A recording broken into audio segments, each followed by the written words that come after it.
Resumen del libro de Números, parte número 2. Rebeliones y juicios en el desierto, capítulos 11 al 25. Introducción.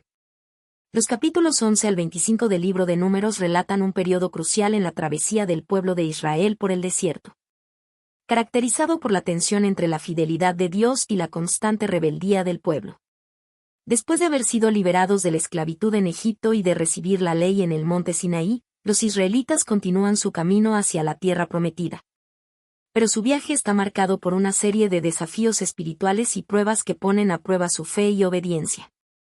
A pesar de la provisión y dirección de Dios, el pueblo cae repetidamente en la queja y la desconfianza, olvidando los milagros que han presenciado y anhelando su antigua vida en Egipto. Estas actitudes llevan a graves consecuencias, incluyendo la sentencia de 40 años en el desierto para la generación incrédula.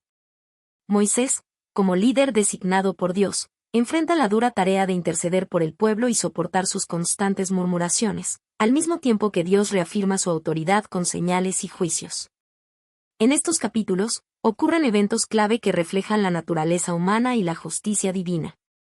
Se presentan la queja por el maná y la provisión de codornices, el desafío de María y Aarón contra Moisés, el informe de los espías que revela la incredulidad del pueblo, la rebelión de Coré y su castigo, y la desobediencia de Moisés al golpear la roca en lugar de hablarle, lo que le impide entrar en la tierra prometida.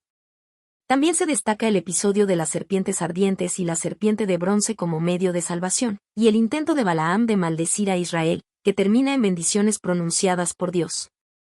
A lo largo de estos relatos, se revelan dos aspectos fundamentales del carácter de Dios: su justicia, manifestada en el castigo por la desobediencia y la idolatría, y su misericordia, evidenciada en la provisión continua y en su fidelidad a la promesa hecha a Abraham. Estos capítulos sirven como una advertencia sobre las consecuencias de la incredulidad, pero también como una muestra del amor y la soberanía de Dios, quien, a pesar de la infidelidad de su pueblo, sigue guiándolo hacia el cumplimiento de su propósito.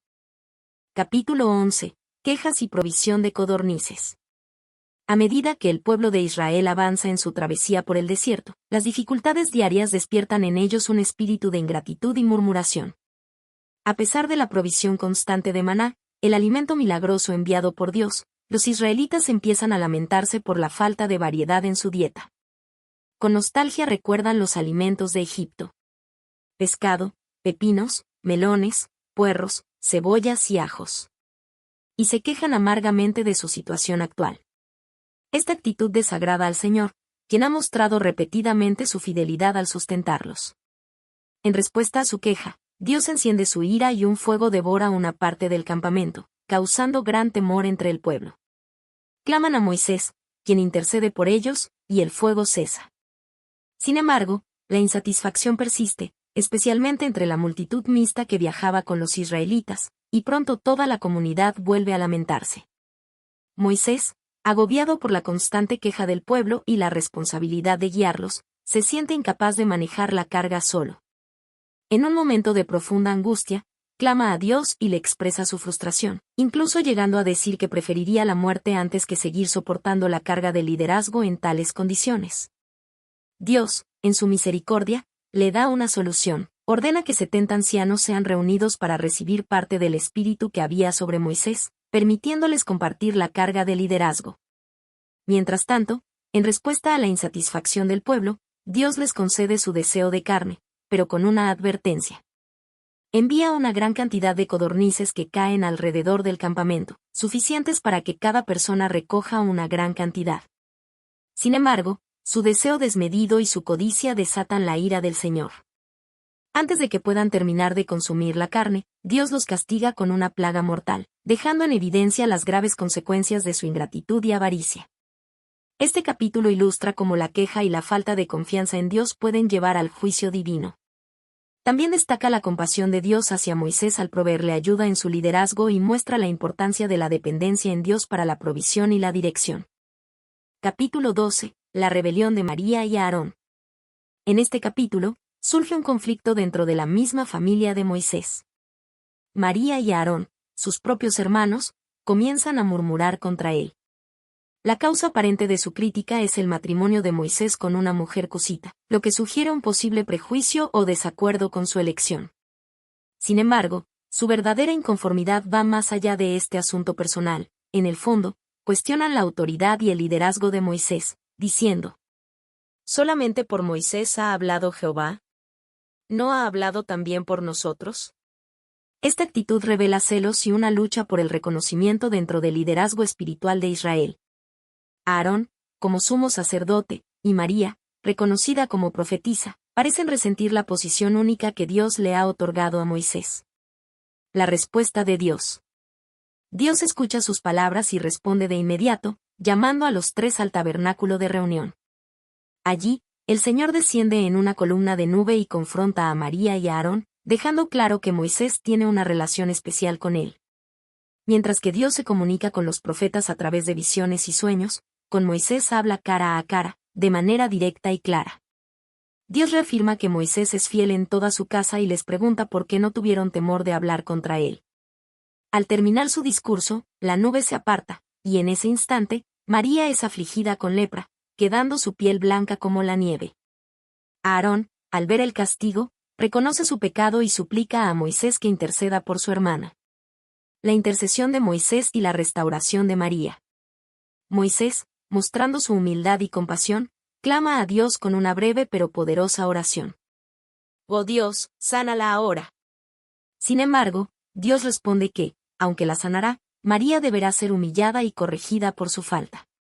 Como castigo, debe ser puesta en aislamiento fuera del campamento por 7 días, como lo establecía la ley para los leprosos. Solo después de este periodo de vergüenza y purificación se le permite regresar. Este incidente sirve como una advertencia contra la murmuración y la rebelión contra la autoridad establecida por Dios. También resalta la humildad de Moisés, quien, en lugar de buscar venganza, intercede por su hermana. Finalmente, demuestra la justicia y la misericordia de Dios, disciplina a María, pero también le concede sanidad y restauración. Capítulo 13. Los 12 espías y su informe. Después de un largo viaje por el desierto, Israel está a las puertas de la tierra prometida. Dios ordena a Moisés que envíe a 12 hombres, uno de cada tribu, para explorar la tierra de Canaán y traer un informe detallado de sus condiciones. Estos hombres no son simples exploradores, son príncipes, líderes representativos de cada tribu, lo que resalta la importancia de la misión. La misión de los espías. Moisés les da instrucciones específicas. Observar la tierra, si es fértil o estéril. Examinar a sus habitantes, si son fuertes o débiles, pocos o numerosos. Evaluar las ciudades, si son abiertas o fortificadas. Traer muestras de los frutos de la tierra. Los espías viajan durante 40 días por todo Canaán, explorando desde el desierto del Néguev hasta la región montañosa y llegando hasta Hebrón, donde habitan los descendientes de Anac, una raza de gigantes. En el valle de Escol, cortan un racimo de uvas tan grande que necesitan 2 hombres para transportarlo, junto con granadas e higos. El informe de los espías. Al regresar al campamento, los 12 hombres presentan su informe ante Moisés, Aarón y toda la congregación. Inicialmente, confirman que la tierra es abundante, fluye leche y miel, y muestran los frutos que trajeron como prueba de su fertilidad. Sin embargo, 10 de los espías dan un testimonio alarmante. La tierra está habitada por pueblos poderosos. Sus ciudades son grandes y fortificadas. En Hebrón viven los descendientes de Anac, hombres de gran estatura. Además, los amalecitas, heteos, jebuseos, amorreos y cananeos ocupan distintas regiones del territorio. El temor comienza a extenderse entre el pueblo, y la multitud entra en pánico, convencida de que no tienen posibilidad de conquistar la tierra. La fe de Josué y Caleb. Caleb, con valentía, intenta calmar a la gente, diciendo: «Subamos luego, y tomemos posesión de ella, porque más podremos nosotros que ellos». Sin embargo, los otros 10 espías insisten en su informe negativo, exagerando su temor. «No podremos subir contra aquel pueblo, porque es más fuerte que nosotros, parecíamos langostas ante ellos». Con estas palabras, siembran el desánimo y la incredulidad entre los israelitas. Solo Josué y Caleb muestran confianza en Dios, creyendo que Él cumplirá su promesa y les dará la victoria sobre sus enemigos. Conclusión. Este capítulo marca un punto crucial en la travesía de Israel. La incredulidad y el miedo de la mayoría de los espías contrastan con la fe de Josué y Caleb. Mientras que 10 de ellos ven los obstáculos y la imposibilidad, Josué y Caleb ven la promesa y el poder de Dios. Esta diferencia de actitud tendrá consecuencias severas en los siguientes capítulos, afectando el destino de toda una generación. Capítulo 14. Castigo por la incredulidad. Después del informe de los espías, el miedo y la desesperación se apoderan del pueblo de Israel. La incredulidad los lleva a rebelarse contra Moisés y Aarón, poniendo en peligro la promesa de Dios para ellos. En este capítulo, la desobediencia y la falta de fe provocan un severo juicio divino, condenando a una generación entera a morir en el desierto. La rebelión del pueblo. El informe negativo de los 10 espías siembra el caos en el campamento. Durante la noche, el pueblo llora y se lamenta, lamentando haber salido de Egipto. En su desesperación, se quejan contra Moisés y Aarón, diciendo: «Ojalá hubiéramos muerto en la tierra de Egipto, o en este desierto. ¿Por qué nos trae Jehová a esta tierra para caer a espada?» El miedo los hace considerar un acto extremo. Eligen un líder para que los guíe de regreso a Egipto, desechando la dirección de Moisés. En su necedad, prefieren regresar a la esclavitud antes que confiar en el poder de Dios para vencer a sus enemigos. Josué y Caleb intentan apaciguar al pueblo, recordándoles que la tierra es buena y que, si confían en el Señor, podrán conquistarla sin temor. Les advierten: «Si Jehová se agradare de nosotros, Él nos llevará a esta tierra y nos la entregará, pero no seáis rebeldes contra Jehová, ni temáis al pueblo de esta tierra. Jehová está con nosotros, no los temáis». Pero la multitud, lejos de escuchar la voz de la fe, se llena de ira y está a punto de apedrear a Josué y Caleb. El juicio de Dios. En ese momento, la gloria de Dios aparece en el tabernáculo, interrumpiendo la rebelión. Dios, indignado por la incredulidad del pueblo, habla con Moisés y le dice: «¿Hasta cuándo me ha de irritar este pueblo?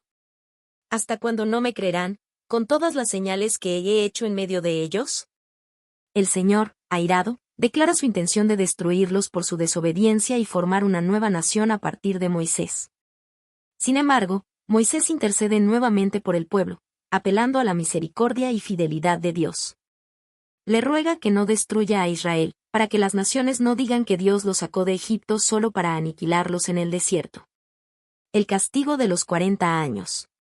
Dios escucha la súplica de Moisés y perdona al pueblo, pero establece un castigo severo. Toda la generación adulta, excepto Josué y Caleb, morirá en el desierto. Israel vagará por el desierto durante 40 años, un año por cada día que los espías exploraron Canaán. Sus hijos serán los que heredarán la tierra prometida. Los 10 espías que trajeron el informe negativo mueren inmediatamente por una plaga enviada por Dios.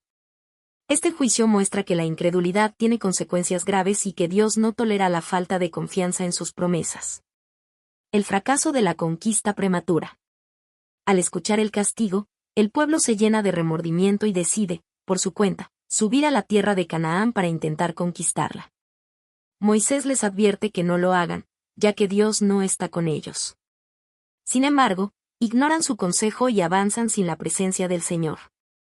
Los amalecitas y cananeos los enfrentan y los derrotan cruelmente, obligándolos a retroceder hasta Horma. Esta derrota es una lección dolorosa de que sin la dirección de Dios, cualquier esfuerzo humano está condenado al fracaso. Conclusión. El capítulo 14 es un punto de quiebre en la historia de Israel. Su falta de fe los condena a vagar por el desierto en lugar de recibir la tierra prometida de inmediato. La incredulidad y la rebelión provocan consecuencias severas, pero Dios sigue mostrando misericordia al preservar a Josué y Caleb. Este relato enseña la importancia de confiar en Dios y obedecer su dirección, recordando que el temor y la duda pueden alejarnos de las bendiciones que Él tiene preparadas. Capítulo 15. Leyes sobre ofrendas y castigo por la profanación del sábado. A pesar del reciente castigo por la incredulidad del pueblo, Dios continúa estableciendo leyes y recordatorios de su pacto con Israel. En este capítulo, se detallan las instrucciones sobre las ofrendas y los sacrificios. Se registra el severo castigo para un hombre que profana el día de reposo y se introduce el mandato de usar flecos en las vestiduras como señal de obediencia a los mandamientos de Dios. Leyes sobre ofrendas y sacrificios. Dios reafirma su pacto con Israel al proporcionar regulaciones detalladas sobre los sacrificios y ofrendas que debían presentarse al Señor. Entre ellas, se incluyen ofrendas voluntarias y obligatorias. Se establecen normas para los sacrificios quemados, las oblaciones, ofrendas de grano, y las libaciones, ofrendas de vino. Estas ofrendas debían acompañar los sacrificios de animales y servían para mostrar gratitud y adoración a Dios. Participación de extranjeros. Dios deja claro que tanto los israelitas como los extranjeros que vivieran entre ellos debían seguir las mismas leyes en cuanto a las ofrendas y sacrificios. Esto refleja que la relación con Dios estaba abierta para todos los que se sometieran a su pacto. Expiación por pecados involuntarios. Se establecen normas para la expiación de pecados cometidos por ignorancia, tanto a nivel individual como comunitario. Para estos casos, se debían ofrecer sacrificios específicos para obtener el perdón de Dios. Castigo por pecado deliberado. En contraste con los pecados cometidos por ignorancia, Dios advierte que aquellos que pecan con altivez y rebeldía contra Él serían cortados del pueblo, es decir, condenados a la exclusión y al juicio divino. Estas instrucciones enfatizan la santidad de Dios y la necesidad de acercarse a Él con reverencia y obediencia. El castigo por la profanación del sábado. En medio de estas instrucciones, se narra un episodio impactante. Un hombre es sorprendido violando el día de reposo al recoger leña en sábado. El pueblo lo lleva ante Moisés y Aarón, quienes consultan a Dios sobre qué hacer con él. El veredicto divino es claro. Irremisiblemente muera el hombre, apedréelo toda la congregación fuera del campamento. El pueblo obedece la orden y el hombre es ejecutado. Este juicio resalta la seriedad del mandamiento del sábado. Dios había ordenado que fuera un día santo de descanso, pero este hombre lo menospreció con su acto de desobediencia. Su castigo ejemplar sirvió como advertencia para toda la comunidad sobre la importancia de guardar los mandamientos de Dios con fidelidad. El mandato de los flecos en las vestiduras. Para ayudar al pueblo a recordar su compromiso con Dios, el Señor ordena que los israelitas añadan flecos, o borlas, en los bordes de sus vestiduras, con un cordón azul. Este símbolo tenía un propósito claro. Servir como recordatorio constante de los mandamientos de Dios. Evitar que los israelitas siguieran sus propios deseos y se apartaran de la voluntad divina. Reflejar que ellos eran un pueblo santo, apartado para Dios. El mandato de los flecos en las vestiduras era un medio visual y tangible para reforzar la obediencia y la identidad de Israel como nación consagrada al Señor. Conclusión. El capítulo 15 de Números resalta la justicia y la misericordia de Dios. Mientras que el castigo por la profanación del sábado demuestra la seriedad del pecado y la santidad de la ley divina. Las instrucciones sobre las ofrendas y los flecos en las vestiduras muestran el deseo de Dios de que su pueblo viva en constante obediencia y comunión con Él. Dios, a pesar de la rebeldía de Israel, sigue recordándoles su pacto y dándoles oportunidades para permanecer en su gracia. Este capítulo nos enseña que seguir los mandamientos de Dios no es solo una obligación, sino una forma de demostrar amor y fidelidad al Señor que nos ha redimido. Capítulo 16. La rebelión de Coré. Este capítulo describe uno de los episodios más serios de rebelión contra la autoridad de Moisés y Aarón, una revuelta liderada por Coré, Datán y Abiram, quienes, junto con 250 hombres prominentes de Israel, desafían la autoridad establecida por Dios. La consecuencia de esta insurrección es un juicio severo que demuestra el poder de Dios y la seriedad de su llamado. La rebelión de Coré, Datán y Abiram. Coré, de la tribu de Leví, junto con Datán y Abiram, de la tribu de Rubén, lideran un levantamiento contra Moisés y Aarón. Respaldados por 250 líderes de la congregación, acusan a Moisés y a Aarón de exaltarse sobre el pueblo y cuestionan su autoridad. Alegan que toda la congregación es santa y que no hay razón para que Moisés y Aarón tengan un liderazgo exclusivo. Moisés, al escuchar sus quejas, cae rostro en tierra en señal de humildad y temor ante Dios. Luego, les propone una prueba divina. Coré y sus seguidores debían traer incensarios y presentarse ante el Señor al día siguiente. Dios decidiría a quien había elegido. Moisés también reprende a los levitas rebeldes, recordándoles que ya tienen un papel especial en el servicio del tabernáculo y que su rebelión es, en realidad, contra Dios, no contra él y Aarón. Datán y Abiram rechazan la convocatoria de Moisés con arrogancia y acusan a Moisés de haber sacado al pueblo de Egipto, una tierra que llaman tierra que mana leche y miel, para hacerlos morir en el desierto. El juicio de Dios, la tierra se abre y el fuego consume. Al día siguiente, Coré y sus seguidores se presentan con sus incensarios ante el tabernáculo. Mientras tanto, Moisés advierte a la congregación que se aleje de las tiendas de Coré, Datán y Abiram para no ser consumidos junto con ellos. Entonces, Dios ejecuta un juicio impactante. La tierra se abre debajo de Datán, Abiram, sus familias y todo lo que les pertenece, tragándolos vivos antes de cerrarse sobre ellos. Un fuego desciende del cielo y consume a los 250 hombres que ofrecieron incienso en desafío a la autoridad de Aarón.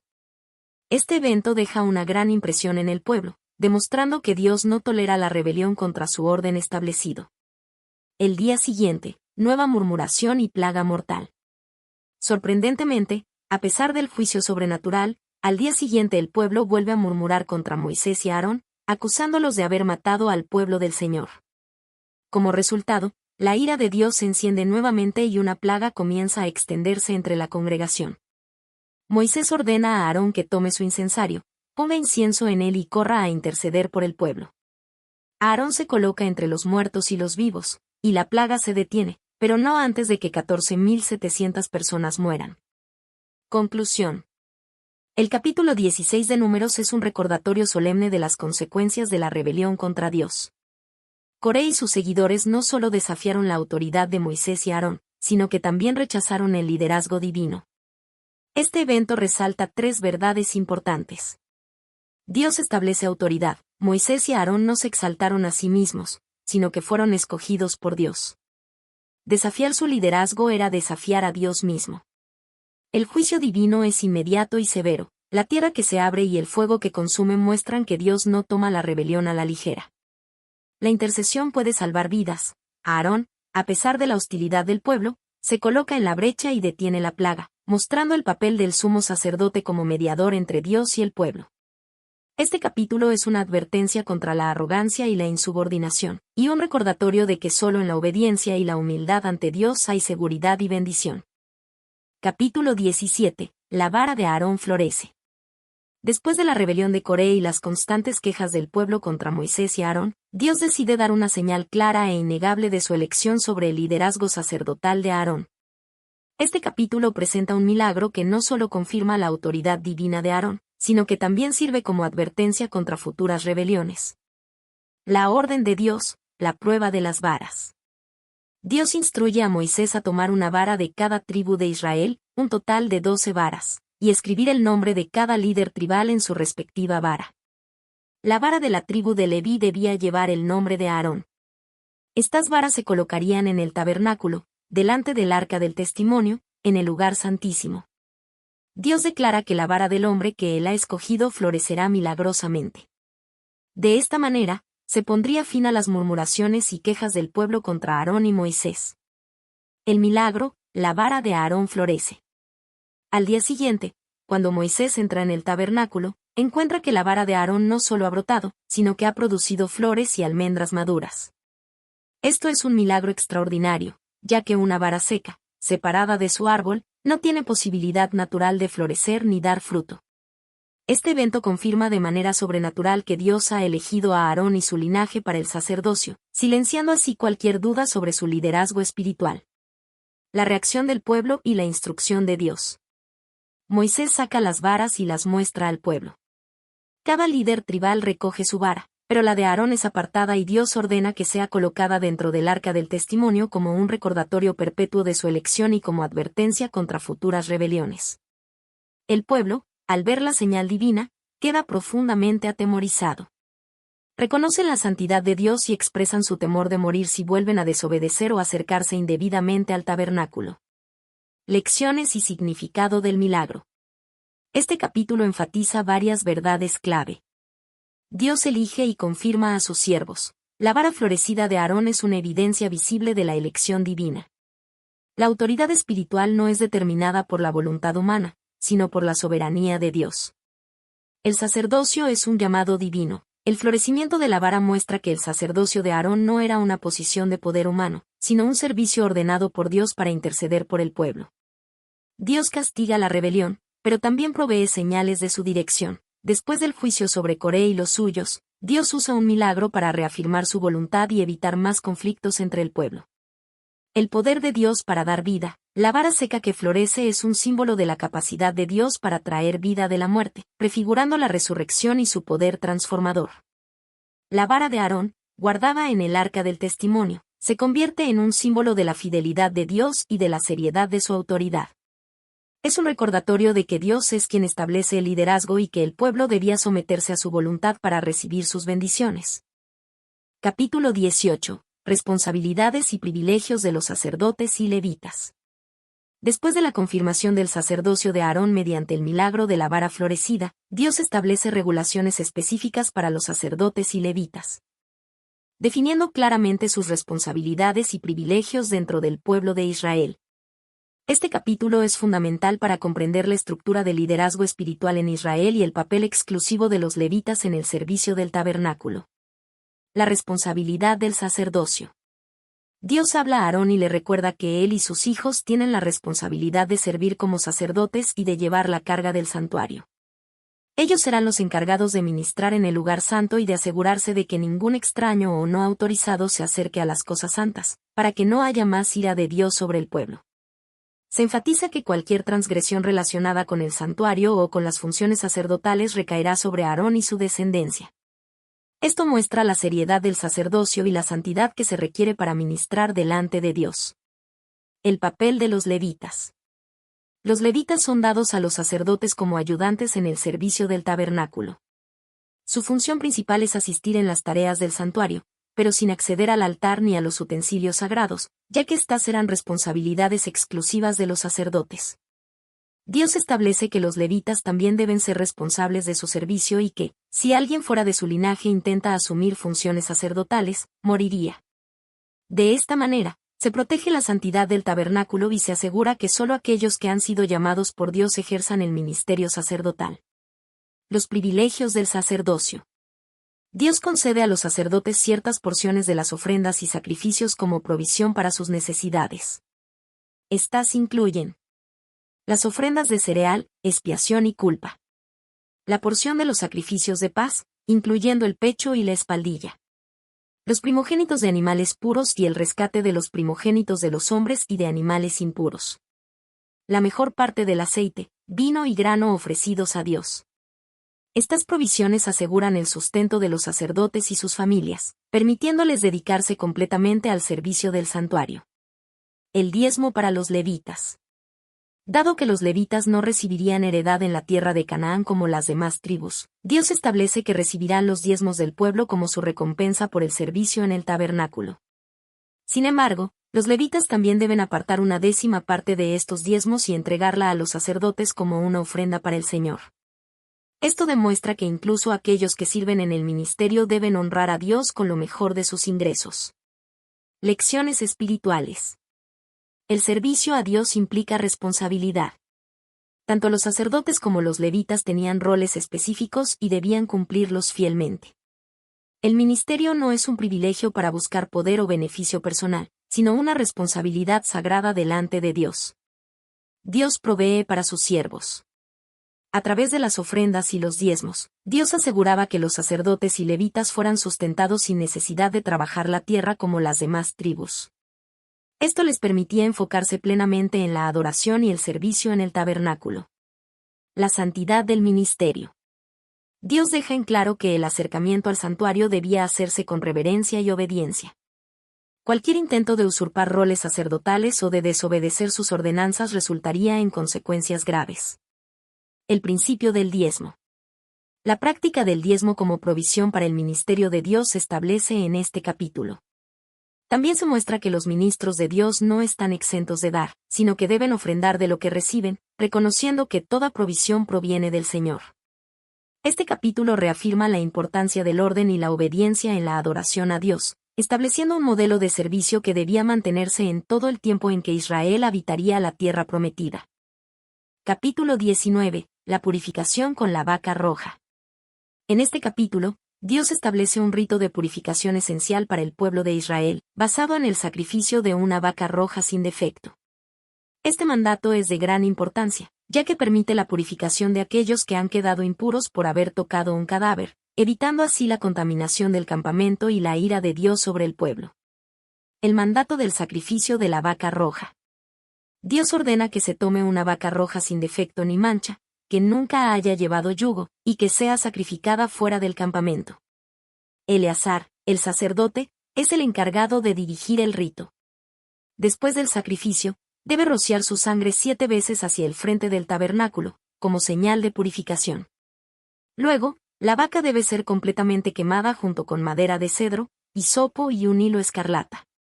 Las cenizas resultantes se mezclan con agua y se utilizan para la purificación de quienes hayan quedado ritualmente impuros por contacto con un cadáver.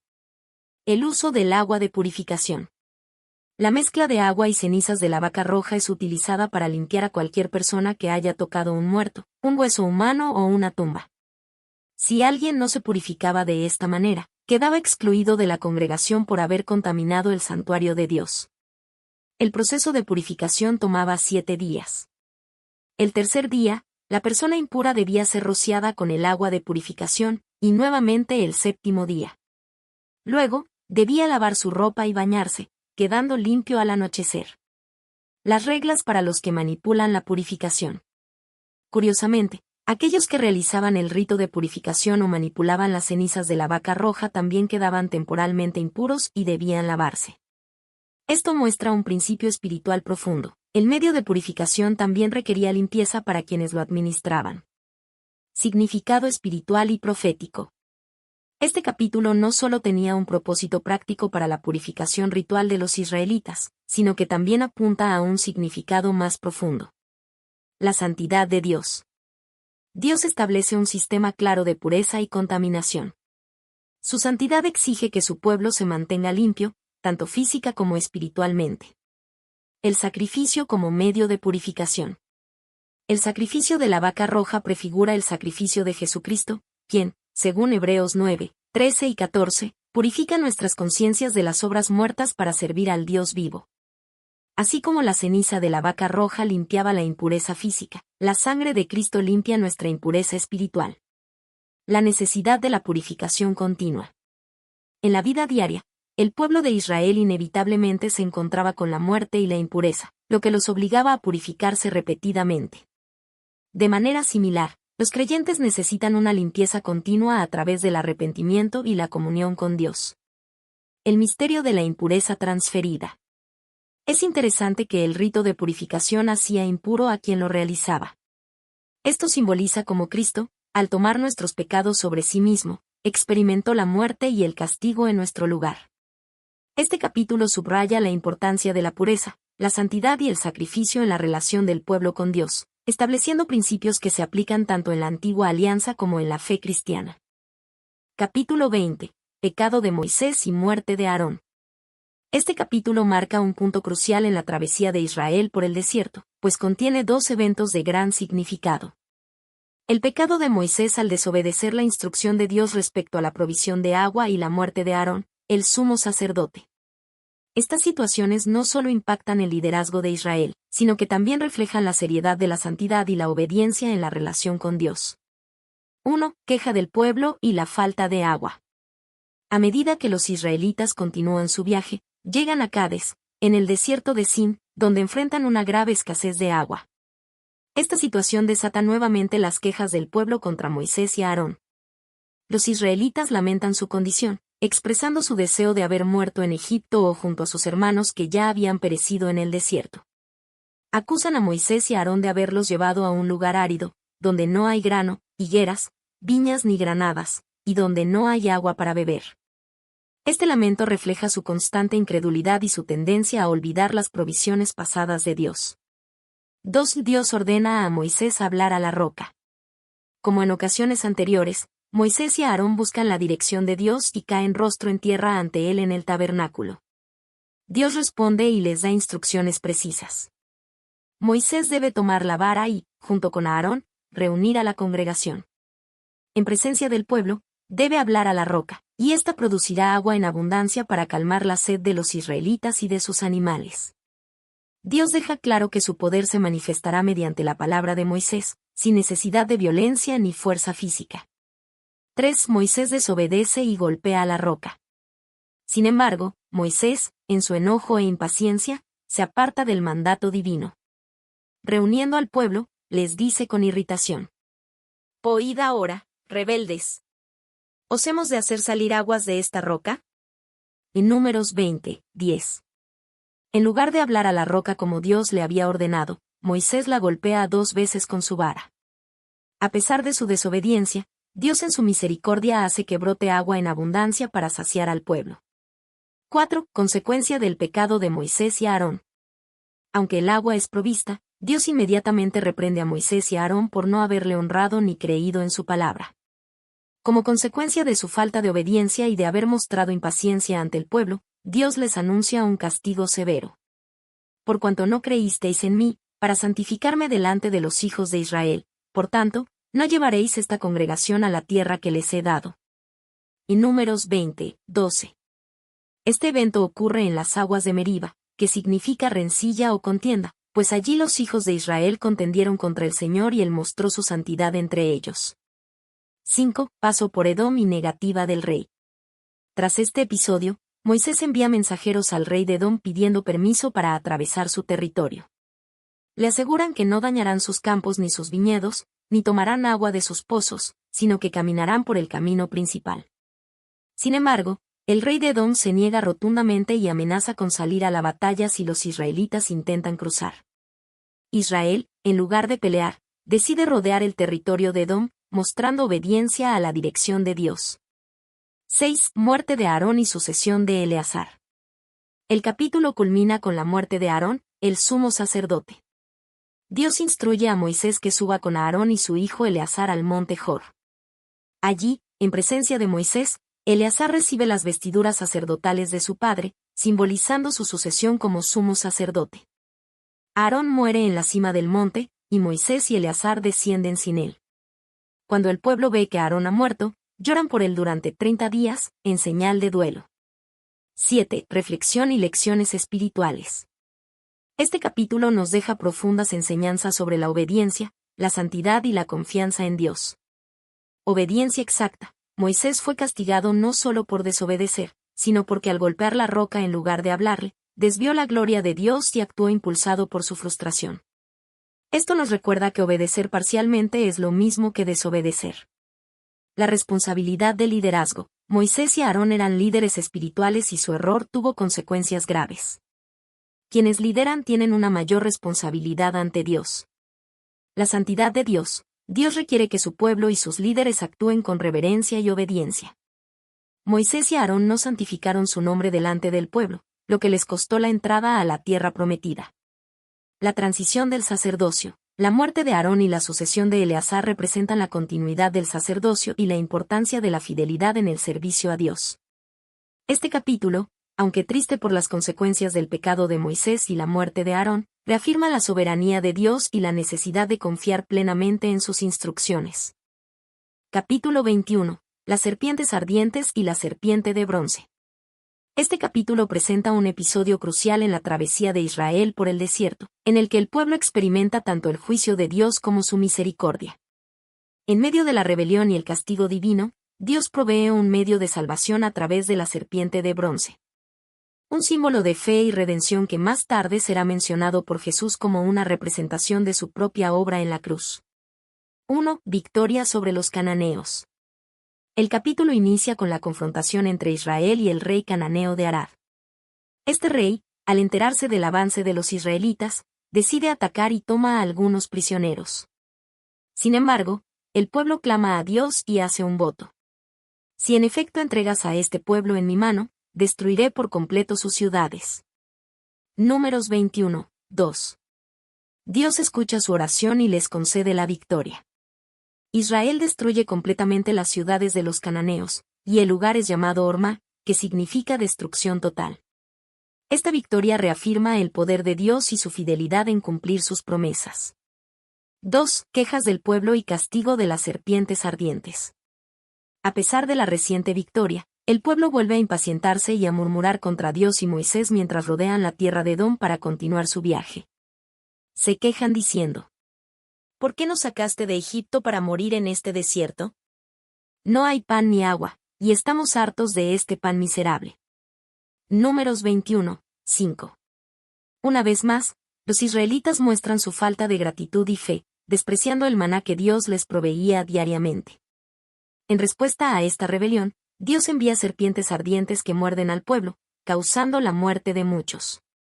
El término serpientes ardientes probablemente se refiere a víboras venenosas cuya mordedura producía una sensación de ardor intenso antes de causar la muerte.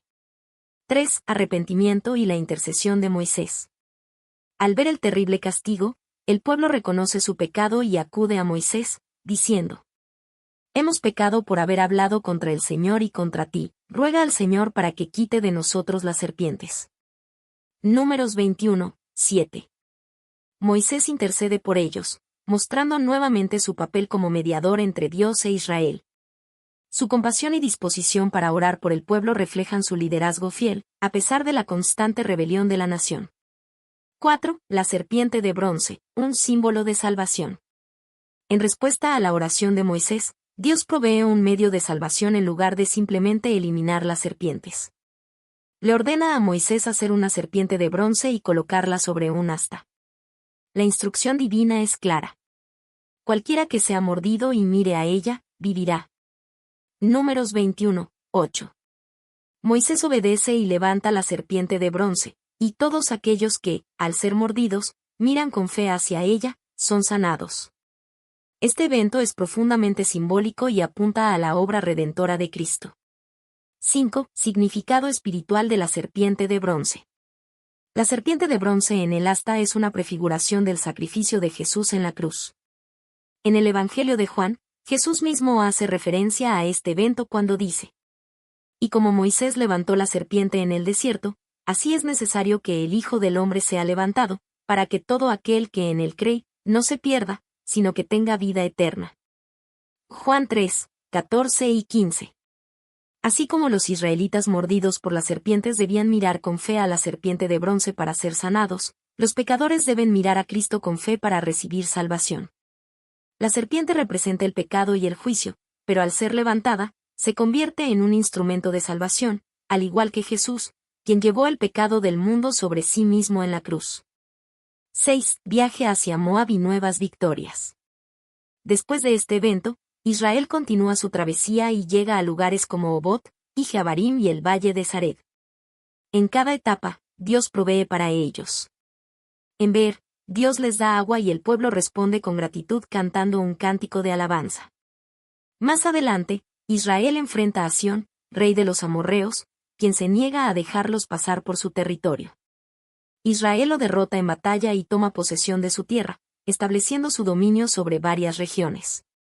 También vencen a Ag, rey de Basán, consolidando su poder en la zona antes de entrar en la tierra prometida. 7. Lecciones espirituales del capítulo. Este capítulo nos deja profundas enseñanzas sobre la relación entre el juicio de Dios, la fe y la redención. El peligro de la ingratitud. A pesar de las bendiciones y victorias concedidas por Dios, el pueblo siguió quejándose. Esto nos advierte sobre la importancia de la gratitud y la confianza en Dios en medio de las dificultades. El pecado tiene consecuencias. Las serpientes ardientes fueron un castigo directo por la rebelión del pueblo. Dios no tolera el pecado, y la desobediencia tiene consecuencias. La fe es la clave para la salvación. La serpiente de bronce no tenía poder en sí misma. La sanidad venía a través de la fe en la palabra de Dios. De la misma manera, la salvación no se obtiene por obras, sino por fe en Jesucristo.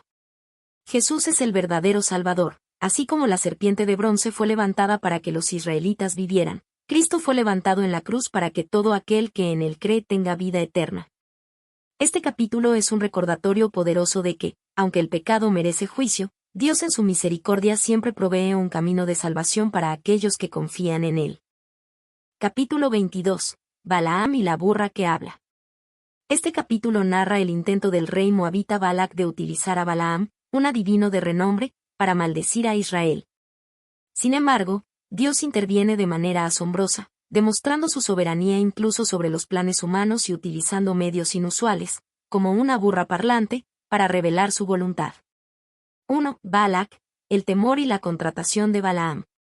Después de las recientes victorias de Israel sobre los amorreos, el pueblo de Moab se llena de temor. Balac, rey de Moab, observa cómo Israel avanza y acampa en las llanuras de Moab, cerca del río Jordán. La creciente presencia israelita lo aterra, pues ha escuchado sobre sus victorias y teme que destruyan su nación. En su desesperación, Balac busca la ayuda de Balaam, un adivino famoso en la región, creyendo que su maldición podría debilitar a Israel. Envía mensajeros con un pago sustancial, diciéndole: un pueblo ha salido de Egipto y cubre la faz de la tierra. Ven ahora, maldícelo para mí, quizá así lo derrote y lo eche de la tierra. Números 22, 5 y 6. 2. La primera respuesta de Dios a Balaam. Balaam recibe la delegación moabita y les dice que pasen la noche mientras consulta a Dios. Esa misma noche, Dios le habla y le ordena: no vayas con ellos, ni maldigas a ese pueblo, porque bendito es. Números 22, 12. Al día siguiente, Balaam informa a los enviados de Balac que Dios no le ha permitido acompañarlos. Regresan con el mensaje al rey, pero Balac no se rinde fácilmente. 3. Balac insiste y Balaam recibe otra respuesta. Balac envía una segunda delegación con más prestigio y mayores riquezas, insistiendo en que Balaam vaya con ellos y prometiéndole grandes honores. Balaam responde: aunque Balac me diera su casa llena de plata y oro, no podría hacer cosa alguna, pequeña ni grande, contra el mandato del Señor mi Dios.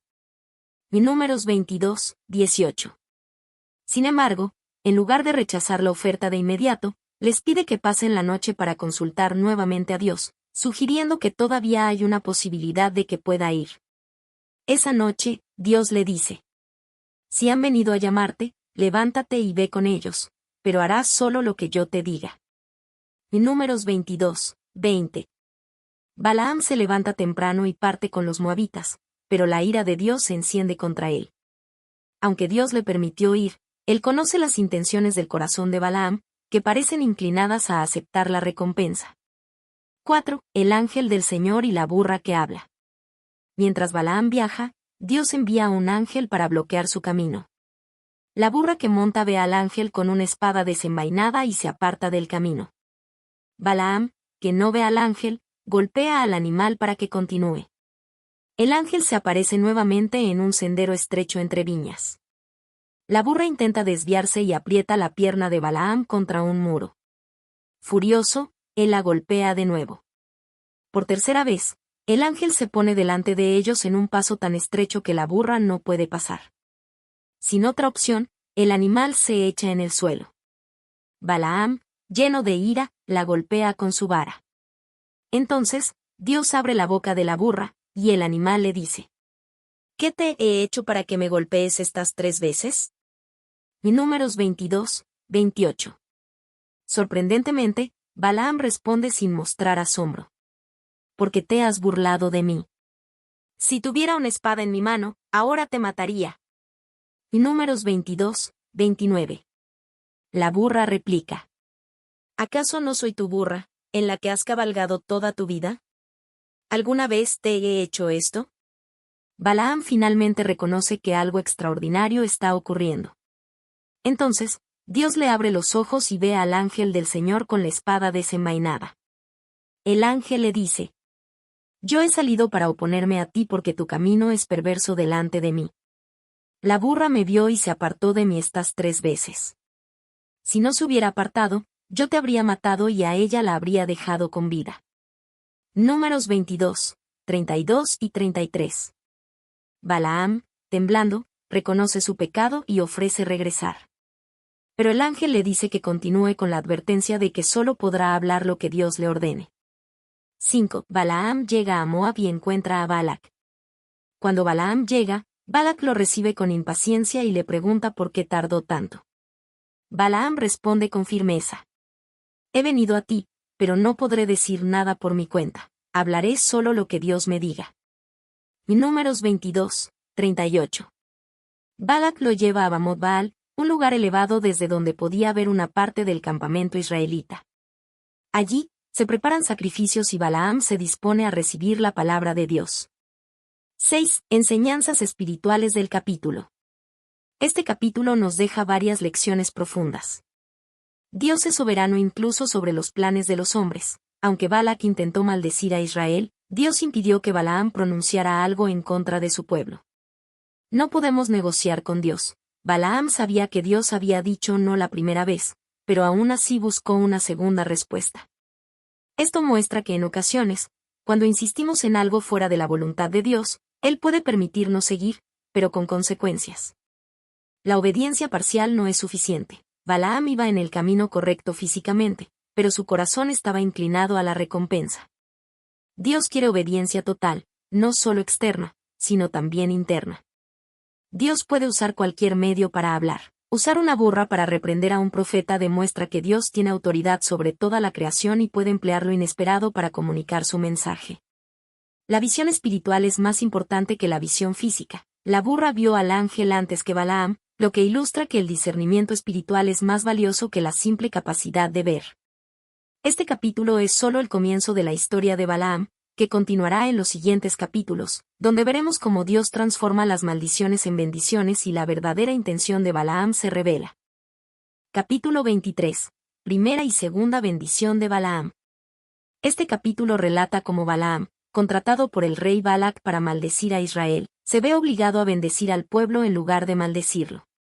A pesar de los intentos de Balac por cambiar la situación, Dios demuestra su soberanía, guiando las palabras de Balaam y dejando claro que Israel es un pueblo bendecido. 1. Balaam y los sacrificios en Bamot Baal. Después del encuentro con el ángel del Señor y tras recibir la advertencia de solo hablar lo que Dios le ordene, Balaam llega ante el rey Balac. Balac lo lleva a Bamot Baal, un lugar alto desde donde podía observar el campamento de Israel. Siguiendo las costumbres de la época y buscando asegurarse el favor divino, Balaam instruye a Balac para que levante 7 altares y ofrezca 7 becerros y 7 carneros en sacrificio.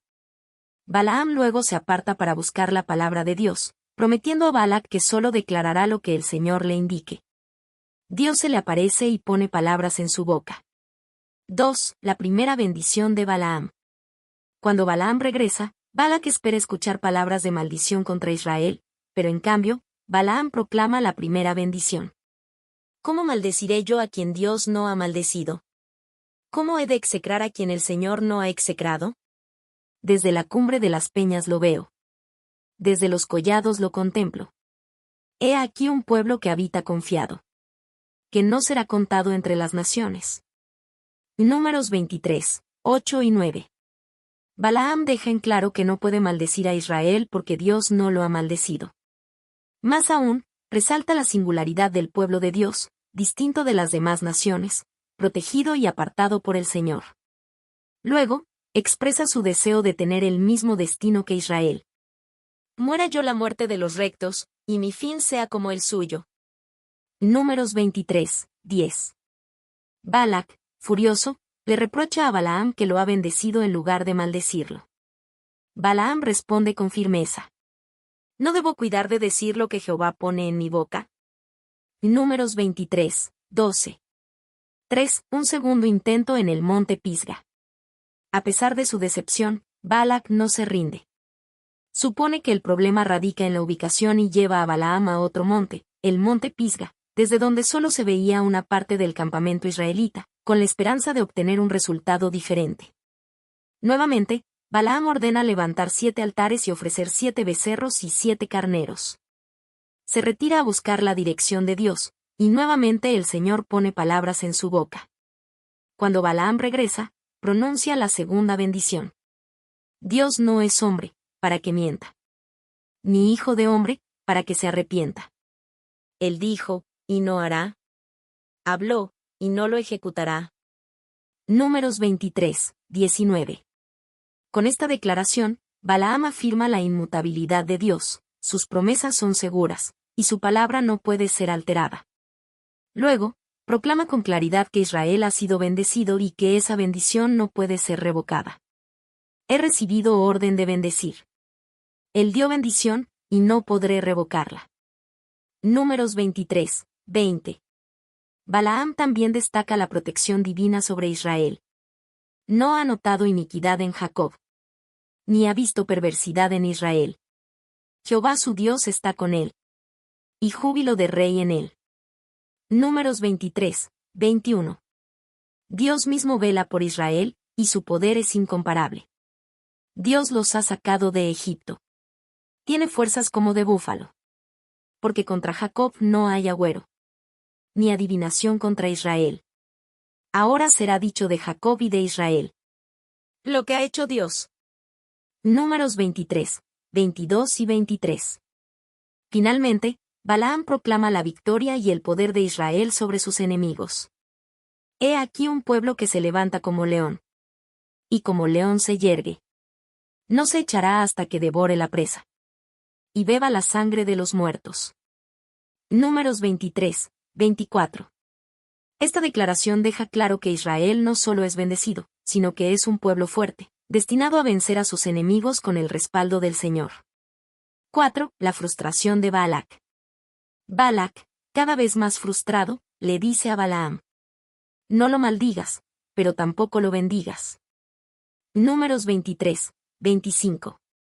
Balac intenta al menos que Balaam no diga nada positivo sobre Israel, pero Balaam responde con la misma firmeza. ¿No te he dicho que todo lo que Jehová me diga, eso debo hacer?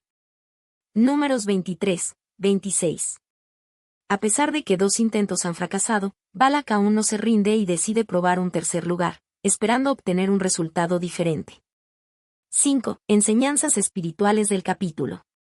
Dios es fiel a sus promesas. Aunque Balac intenta varias veces obtener una maldición contra Israel, Dios reafirma su bendición sobre su pueblo. La soberanía de Dios prevalece sobre los planes de los hombres. Ni la magia ni la adivinación pueden cambiar los propósitos divinos. Dios no cambia ni se contradice. Como Balaam declara, Dios no es hombre para mentir ni para arrepentirse de lo que ha dicho. La obediencia a Dios debe ser absoluta. Balaam reconoce que no puede decir más de lo que Dios le permite, y esto nos recuerda la importancia de sujetarnos a la voluntad del Señor. Este capítulo deja en claro que Dios ha decidido bendecir a Israel y que ninguna fuerza humana puede revocar esa bendición. Sin embargo, Balac no se dará por vencido tan fácilmente, lo que conducirá a un tercer intento en el próximo capítulo.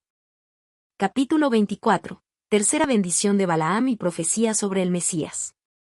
En este capítulo, Balaam, en lugar de maldecir a Israel, proclama una tercera bendición aún más poderosa que las anteriores. Además, es movido por el Espíritu de Dios para dar una profecía que apunta a un futuro rey glorioso, una referencia mesiánica. Esta revelación sella el fracaso de Balac, quien finalmente despide a Balaam con frustración y enojo. 1. Balaam decide no buscar augurios. Hasta este punto, Balaam ha intentado cumplir los deseos del rey Balac, esperando que Dios cambiara de parecer y le permitiera maldecir a Israel. Sin embargo, tras la segunda bendición, Balaam comprende que la voluntad de Dios es inmutable. El capítulo comienza con una diferencia significativa. Cuando Balaam vio que agradaba a Jehová bendecir a Israel, no fue esta vez como la primera y segunda vez a buscar agüeros, sino que puso su rostro hacia el desierto. Números 24, 1. Balaam ya no intenta manipular la situación con sacrificios ni busca señales místicas. En su lugar, simplemente permite que Dios hable a través de él. En este momento, el Espíritu de Dios desciende sobre él, lo que convierte su proclamación en una auténtica profecía inspirada. 2. La tercera bendición de Balaam. Balaam levanta sus ojos y ve a Israel acampado tribu por tribu, según el orden establecido por Dios. Impresionado por la majestuosidad del pueblo, proclama: «Cuán hermosas son tus tiendas, oh Jacob. Tus habitaciones, oh Israel. Como arroyos están extendidas. Como huertos junto al río. Como árboles de aloes plantados por Jehová. Como cedros junto a las aguas». Números 24, 5 y 6. Esta es una descripción poética de la prosperidad y la bendición de Israel. Balaam compara al pueblo con huertos bien regados y árboles frondosos, una imagen de abundancia y protección divina. Luego, declara la fuerza y la victoria de Israel sobre sus enemigos. De sus manos fluye agua. Y su descendencia está en muchas aguas.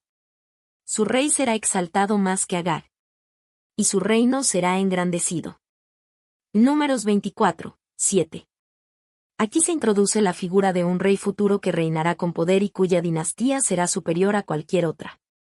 Este verso apunta a la futura monarquía en Israel, comenzando con Saúl y consolidándose con David, pero también tiene una implicación mesiánica. Finalmente, Balaam exalta la invencibilidad de Israel. Dios lo sacó de Egipto. Tiene fuerzas como de búfalo. Devorará a las naciones enemigas. Despedazará sus huesos. Y las atravesará con sus saetas. Y Números 24, 8. Se encorvará, se echará como león. Y como león, ¿quién lo despertará? Benditos los que te bendijeren. Y malditos los que te maldijeren. Números 24, 9. Este final resalta la protección absoluta de Dios sobre Israel y recuerda la promesa hecha a Abraham en Génesis 12, 3. Bendeciré a los que te bendigan, y maldeciré a los que te maldigan. 3. La ira de Balac y la despedida de Balaam. Al escuchar esta tercera bendición, Balac pierde la paciencia. Entonces se encendió la ira de Balac contra Balaam, y batiendo sus manos, le dijo: para maldecir a mis enemigos te llamé, y he aquí los has bendecido ya 3 veces. Números 24, 10. Desesperado, Balac le ordena a Balaam que se vaya sin recibir ninguna recompensa. Pero antes de partir, Balaam tiene una última palabra profética que pronunciar. 4. La profecía mesiánica, un rey que surgirá en Israel. Antes de retirarse, Balaam declara una de las profecías más extraordinarias del Antiguo Testamento, la cual apunta a la llegada del Mesías. Lo veré, mas no ahora. Lo miraré, mas no de cerca. Saldrá estrella de Jacob. Y se levantará cetro de Israel. Y herirá las sienes de Moab. Y destruirá a todos los hijos de Set. Números 24, 17. Esta es una clara referencia a un rey futuro que gobernará Israel con poder y justicia. La estrella de Jacob simboliza la llegada de un líder mesiánico, y el cetro de Israel representa su autoridad real. En el contexto inmediato, esto podría aplicarse a David, quien derrotó a los moabitas y consolidó el reino de Israel. Sin embargo, la profecía tiene un cumplimiento mayor en Jesucristo, el rey mesiánico que vendría a gobernar con justicia y autoridad.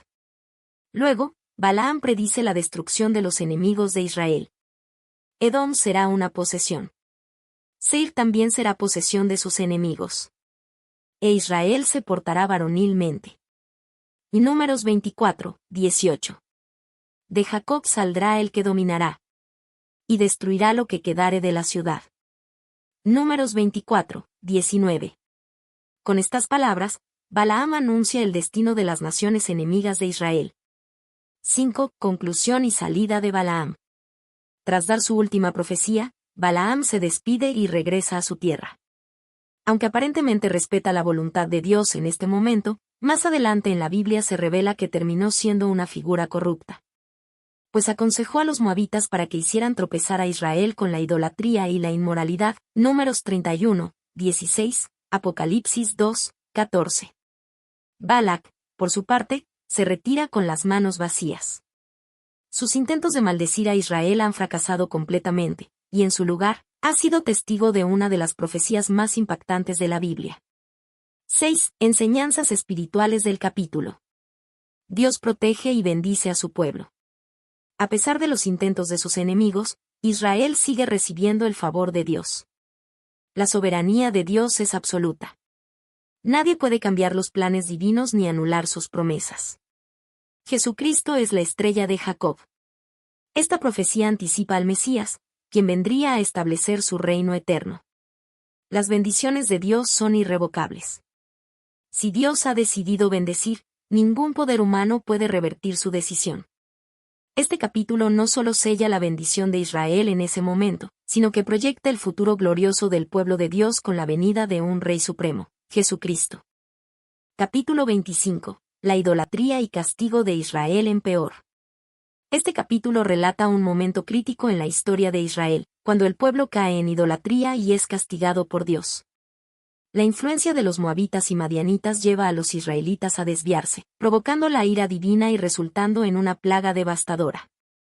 Solo la acción decidida de Faíns, actuando con celo por la santidad de Dios, pone fin a la calamidad. 1. La corrupción del pueblo. Después de las bendiciones de Balaam sobre Israel, el enemigo cambia de estrategia. En lugar de un ataque militar, Moab y Madián recurren a la seducción y a la corrupción espiritual. Israel se estableció en Sittim, y el pueblo empezó a prostituirse con las hijas de Moab. Números 25, 1. Las mujeres moabitas seducen a los israelitas no solo físicamente, sino también espiritualmente, arrastrándolos a la idolatría. Ellas invitaron al pueblo a los sacrificios de sus dioses, y el pueblo comió y se inclinó ante sus dioses. Números 25, 2. La adoración a Baal de Peor implicaba rituales inmorales y sacrificios a un dios falso. Esta idolatría era una traición a Jehová, quien había prohibido la adoración de otros dioses. 2. La ira de Dios y la plaga. La infidelidad de Israel enciende la ira de Dios, quien ordena una drástica purificación. Jehová dijo a Moisés: toma a todos los príncipes del pueblo y ahórcalos ante Jehová delante del sol, y así la ardiente ira de Jehová se apartará de Israel. Y Números 25, 4. Este castigo extremo tenía la intención de eliminar la corrupción dentro del liderazgo y restaurar la santidad en Israel. Mientras tanto, Dios envía una plaga mortal que comienza a consumir a la gente. Moisés ordena a los jueces de Israel que ejecuten a los culpables. Matad cada uno a aquellos de los vuestros que se han juntado con Baal de Peor. Y Números 25, 5. Sin embargo, la crisis no ha terminado. La idolatría y la corrupción han alcanzado tal nivel que algunos israelitas actúan con abierta rebelión. 3. El acto de Faíns y el fin de la plaga. Mientras Moisés y los líderes están llorando ante el tabernáculo por la plaga, un acto descarado ocurre delante de ellos. Un hombre de los hijos de Israel vino y trajo una madianita a sus hermanos, a la vista de Moisés y de toda la congregación de los hijos de Israel, mientras lloraban a la puerta del tabernáculo de reunión. Números 25, 6. Este israelita, Simri, hijo de Salú, jefe de una casa paterna de Simeón, exhibe sin vergüenza su relación con una mujer madianita, Cosbi, hija de un príncipe madianita. Indignado por esta profanación, Faíns, hijo de Eleazar y nieto de Aarón, toma una lanza y actúa con determinación. Se levantó Faíns, hijo de Eleazar, hijo del sacerdote Aarón, y tomó una lanza en su mano, y fue tras el hombre de Israel dentro de la tienda y los alanceó a ambos, al varón de Israel y a la mujer por su vientre. Y cesó la mortandad de los hijos de Israel. Números 25, 7 y 8. Este acto de celo por la santidad de Dios detiene la plaga, que ya había cobrado la vida de 24,000 personas. 4. La recompensa de Faíns. Dios reconoce la acción de Faíns como un acto de justicia y le otorga un pacto especial. Faíns, hijo de Eleazar, hijo del sacerdote Aarón, ha hecho apartar mi ira de los hijos de Israel, llevándolos a celo por mí entre ellos, por lo cual yo no he consumido en mi celo a los hijos de Israel. Por tanto, diles: he aquí yo establezco mi pacto de paz con él. Y Números 25, 11 y 12. Dios le otorga a Faíns y a su descendencia un pacto sacerdotal perpetuo, asegurando que su linaje tendrá una posición especial en el sacerdocio de Israel. 5. El juicio sobre los madianitas. Dios ordena que Madián sea atacado como castigo por haber incitado a Israel al pecado. Hostigad a los madianitas, y heridlos, porque ellos os afligieron a vosotros con sus ardides, con que os han engañado en lo tocante a Baal de Peor. Y Números 25, 17 y 18. Esta sentencia se ejecutará más adelante en Números 31, donde Israel tomará venganza contra Madián bajo el liderazgo de Moisés. 6. Enseñanzas espirituales del capítulo. El peligro de la tentación y la idolatría. Satanás no siempre ataca con violencia, sino con seducción y corrupción. Dios demanda santidad y fidelidad. Israel rompió su pacto con Dios al seguir a Baal, lo que trajo graves consecuencias. El celo por la santidad es necesario. Faíns es un ejemplo de cómo el amor por Dios debe reflejarse en acciones firmes. El pecado tiene consecuencias colectivas. La desobediencia de unos pocos puede traer juicio sobre toda una nación. Dios premia la fidelidad. Faíns recibió un pacto especial por su acción decidida en defensa de la santidad de Dios. Este capítulo es un recordatorio poderoso de la importancia de la fidelidad a Dios y de las consecuencias de comprometer la fe con el pecado. Conclusión. Los capítulos 11 al 25 del libro de Números reflejan la lucha constante entre la fidelidad de Dios y la rebeldía de su pueblo. A pesar de las repetidas quejas, la incredulidad y la idolatría de Israel, Dios sigue manifestando su paciencia y misericordia al guiarlos y preservar a un remanente fiel. Uno de los eventos más determinantes de esta sección es la sentencia de 40 años en el desierto, consecuencia directa de la falta de fe del pueblo al recibir el informe de los espías. Esta generación, que experimentó los milagros de Dios pero aún así dudó de su poder, no entraría en la tierra prometida. Sin embargo, Josué y Caleb, los únicos que confiaron en la promesa de Dios, serían recompensados con la oportunidad de liderar la nueva generación en la conquista de Canaán. También se destaca la rebelión de Coré, que muestra las graves consecuencias de desafiar el liderazgo divinamente establecido. La tierra se abrió y consumió a los rebeldes, dejando claro que Dios exige respeto por su autoridad. Además, la vara florecida de Aarón confirmó el llamado de Dios al sacerdocio levítico, asegurando el orden dentro del pueblo. Otro momento clave es la historia de Balaam, donde Dios transforma la intención de maldición en bendición. A través de la profecía de Balaam, no solo se reafirma el favor divino sobre Israel, sino que se anuncia la venida de un rey que gobernará con justicia y poder, una clara referencia mesiánica. Por otro lado, el pecado del pueblo en Peor resalta el peligro de comprometerse con la idolatría y la corrupción moral. Sin embargo, la acción decidida de Faíns detuvo la plaga y trajo una restauración en la relación entre Dios e Israel. A lo largo de este periodo, Dios disciplina a su pueblo por sus fallas, pero también muestra su gracia y fidelidad, preparando a la nueva generación para entrar en la tierra prometida. Israel debe aprender que la obediencia y la confianza en Dios son esenciales para recibir sus bendiciones y cumplir su propósito. Estos capítulos nos recuerdan que Dios es justo y santo, pero también misericordioso y fiel a sus promesas.